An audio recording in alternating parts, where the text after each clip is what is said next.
Muito obrigado. É verdade, agradecer na pessoa do Sr. Professor Paz Ferreira o convite amável. É uma antecipação de 3 semanas do regresso à atividade letiva, depois de uma curta pausa por acumulação ou para não haver acumulação governamental e, portanto, agradeço-lhe muito esta oportunidade, tentando ir rapidamente ao tema. E porque a discussão, e eu acho isto muito bem, acho que o debate está a correr particularmente bem, porque não está a fazer aqui um exercício nem de duplicação da comissão de inquérito, nem muito menos, apesar de ter 3 deputados em cima da mesa a tirarmos aqui com culpas uns aos outros, eu vou prosseguir esse esforço. Dizendo o seguinte, nós estamos a fazer este exercício em janeiro de 2016, este exercício de debate. Não podendo, com isso, nem misturar as causas dos desequilíbrios com muitas delas bem anteriores à crise ou ao pico da crise financeira. Essa é uma análise diferente da análise das medidas que têm sido utilizadas e da situação atual do sistema financeiro português. E o meu ponto principal aqui é basicamente o seguinte: o sistema financeiro português, sobretudo na década de 2000, acumulou desequilíbrios muito importantes, sobretudo por falhas de mercado dos operadores, ao que se seguiu, ou também simultaneamente, algumas falhas de intervenção pública, falhas essas que, como, por exemplo, a propósito do BES e Novo Banco, a Comissão Parlamentar de Inquérito verificou, existiram quer ao nível dos operadores privados, quer ao nível da intervenção pública também. E, voltando, portanto, dando esse passo atrás, porque se estamos a refletir na situação no passado, mas também a pensar no futuro, é importante lembrar as várias causas identificadas de desequilíbrios. E nós temos, eu diria, algumas mais patológicas e umas menos. Nós temos, obviamente, um sistema financeiro que andou pegado a um modelo económico assente numa prática de concessão de crédito relativamente fácil, muito baseada no modelo concorrencial que os bancos assumiram, e crédito muito dirigido, e, se repararmos, em muitos dos bancos, ou nos bancos que enfrentaram piores dificuldades, eram bancos que tinham na sua carteira uma exposição especialmente relevante ao setor imobiliário, não transacionáveis, setor imobiliário. E, portanto, esse era um problema de modelo económico do país, mas também refletiu-se, obviamente, e, como dizia, eu concordo com algumas das coisas que disse o João Galamba, uma delas é que, obviamente, nem que não seja no plano indireto, o caminho e a ação dos Estados está ligada, obviamente, ao sistema financeiro. E este é um exemplo em que as coisas andaram par e passo. Simultaneamente, um problema não apenas da atitude de concessão de crédito com a avaliação de risco, algumas vezes pouco rigorosa e muito ou imprudente e excessivamente otimista. Tivemos também 2 fatores relevantes.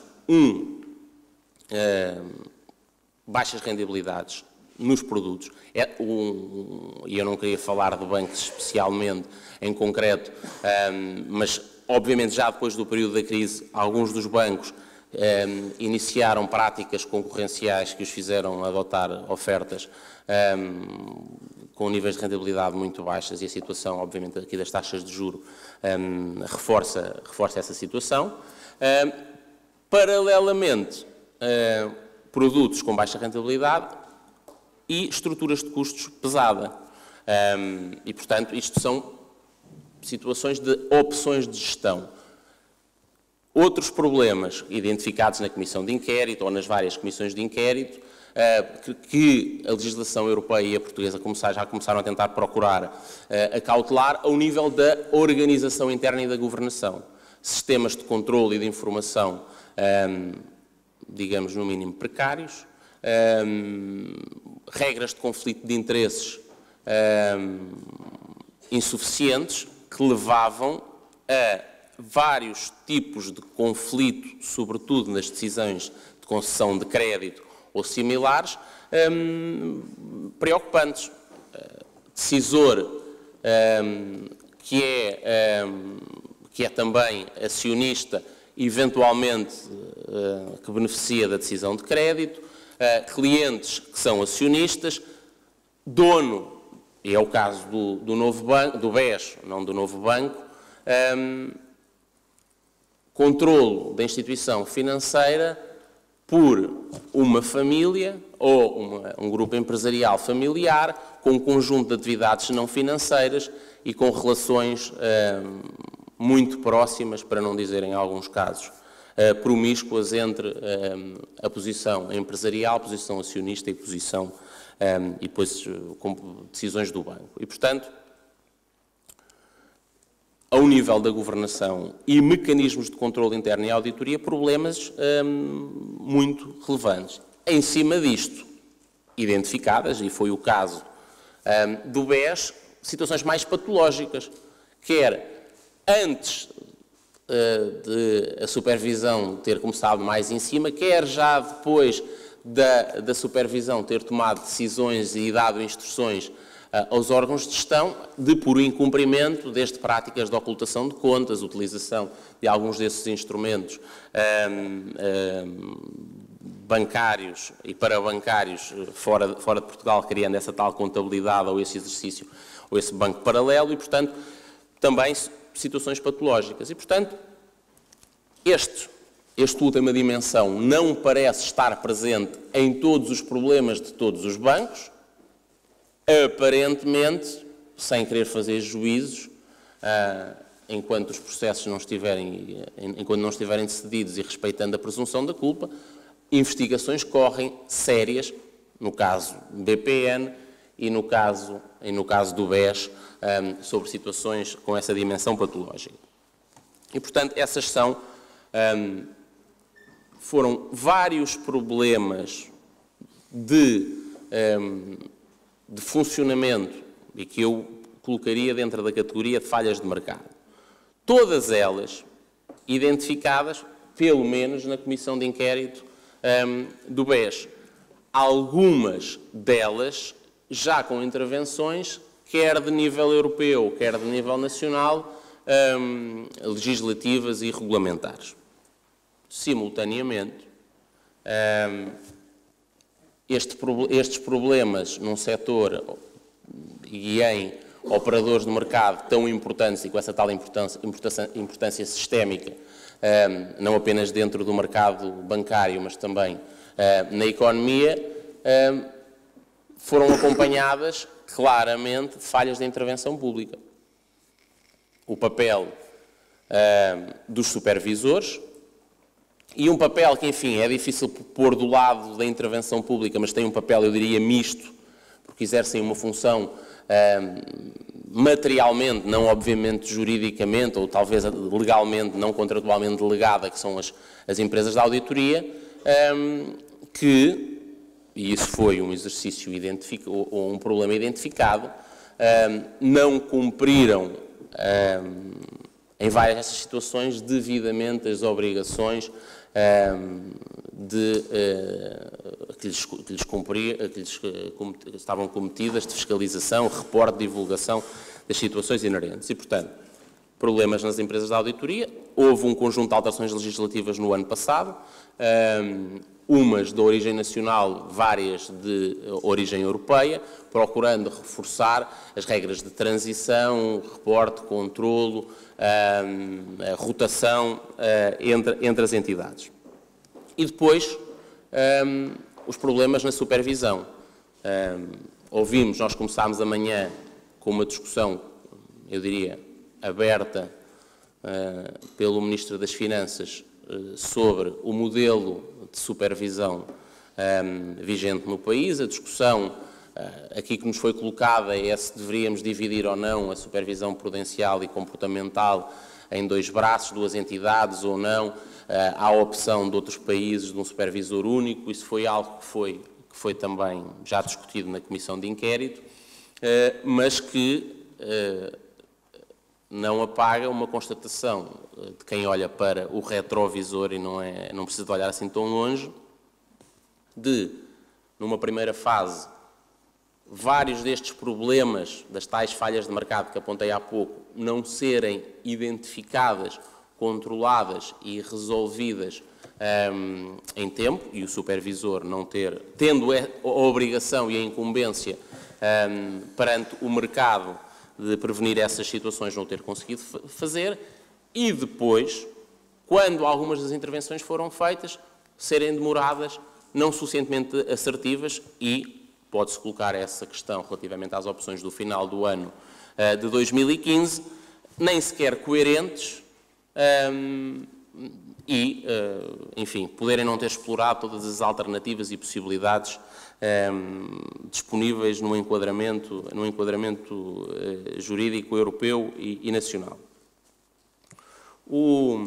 Relativamente, em particular, portanto, eu diria que nós vivemos a década de 2000 a acumular problemas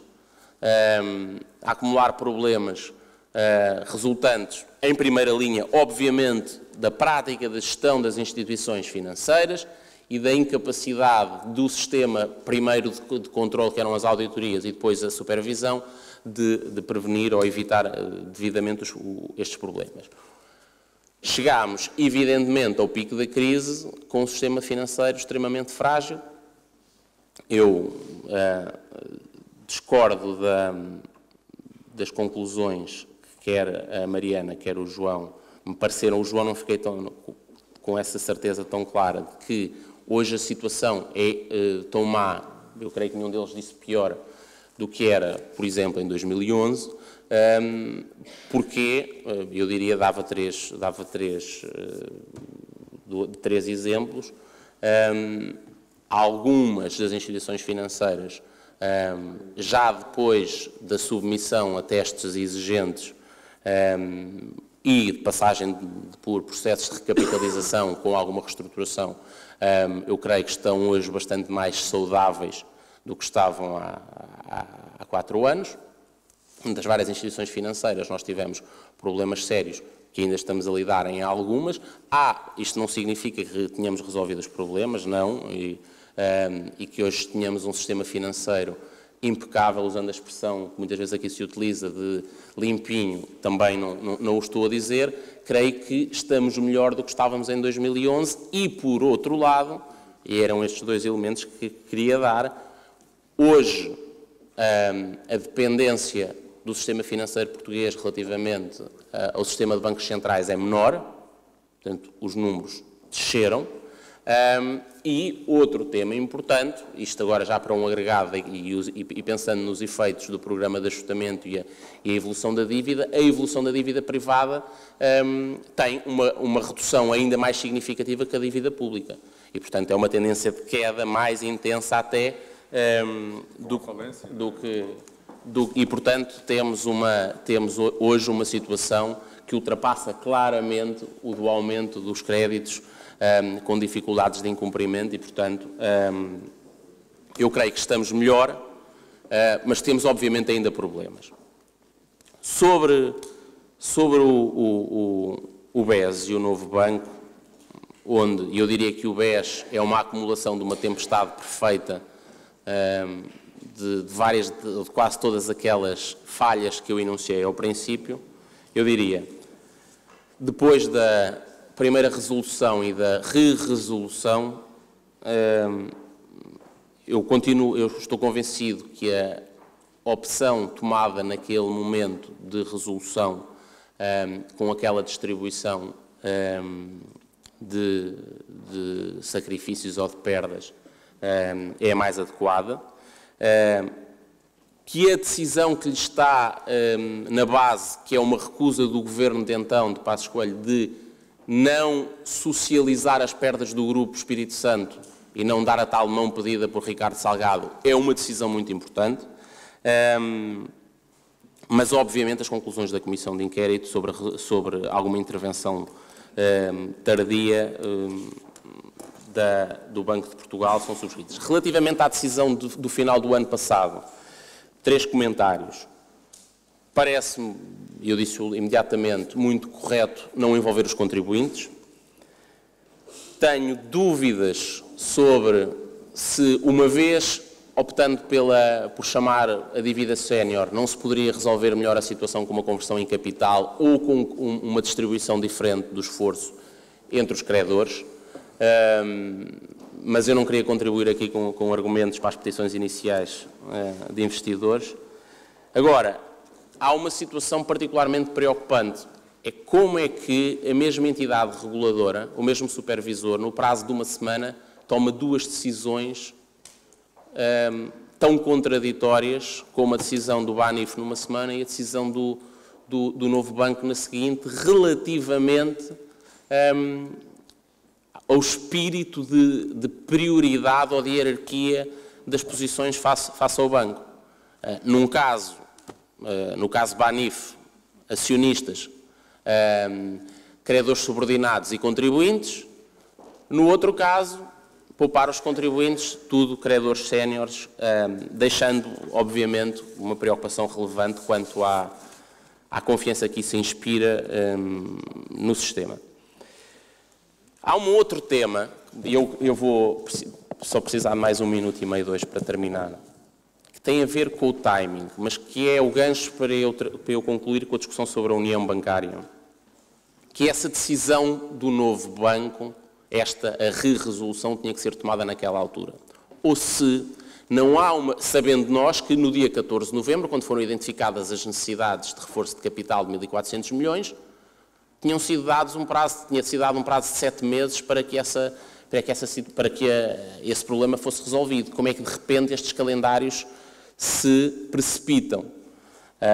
Se isto tem que ver com a tentativa de iniciar rapidamente o processo de venda do banco, com ele completamente limpinho e todas as contingências resolvidas, ou se há, como diziam alguns dos meus colegas de painel, uma agenda europeia, em parte dentro das regras e em parte para lá das regras em funcionamento. Eu acredito que a solução da União Bancária é importante, mas é uma União Bancária que, para ser implementada, precisa de ter os 3 pilares. E nós, como sabem, temos que é a Autoridade Europeia implementada, um segundo, que é a da solução de resolução a meio caminho. Porquê é que eu digo a meio do caminho? Nós temos já a Instituição Europeia de Resolução, já temos as regras a funcionar plenamente desde 1 de janeiro, mas temos o Fundo Europeu de Resolução a ser capitalizado de uma forma muito gradual em 8 anos. Obviamente uma opção dos países do centro da Europa. Mas temos um terceiro pilar que desapareceu. E eu gostava de chamar a atenção para este tópico. No final do ano, o relatório dos 5 presidentes que desenhou a União Bancária sempre disse que eram pilares que tinham que existir simultaneamente. A Comissão Europeia fez uma proposta em novembro. O Conselho Europeu reuniu em dezembro.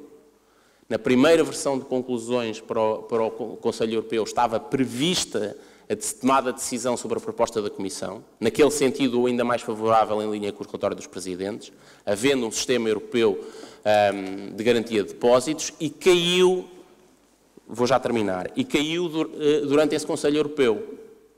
E nós, em Portugal, não sabemos nada porque é que isso desapareceu das opções de política europeia e não sei se as de política externa portuguesa.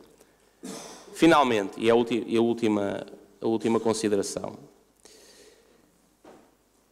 eu acho que este sistema, e aqui divirjo do João, tal como ele está montado, é muito importante com os 3 pilares para Portugal. E está desenhado para evitar que o Fundo de Resolução seja um acelerador. Porquê? A regra de injeção e de entrada do Fundo de Resolução é basicamente a seguinte. O Fundo de Resolução pode, mesmo o europeu, pode meter até 5% dos ativos, depois de ter havido um bail-in de 8%. Ou seja, sempre acentuando a lógica do combate ao risco moral e sempre com um impacto limitado. Verdade, ele está principalmente desenhado para resolver situações pontuais e não uma crise maciça. Mas deixa a mensagem mais importante de todas, que é necessário, através das regras de supervisão, da prevenção das falhas de mercado, é necessário terminar com a lógica de risco moral de que valeria sempre a pena deixar sem custos, e alguém disse aqui que é uma profissão muito confortável, administrador de banco, há pouco, porque vale sempre a pena deixar um banco ter problemas porque alguém paga a conta. António, tenho mesmo que termines. E é esta ideia que eu acho que este sistema, se desenhado com estes 3 pilares, implementado com os 3 pilares, consegue prevenir.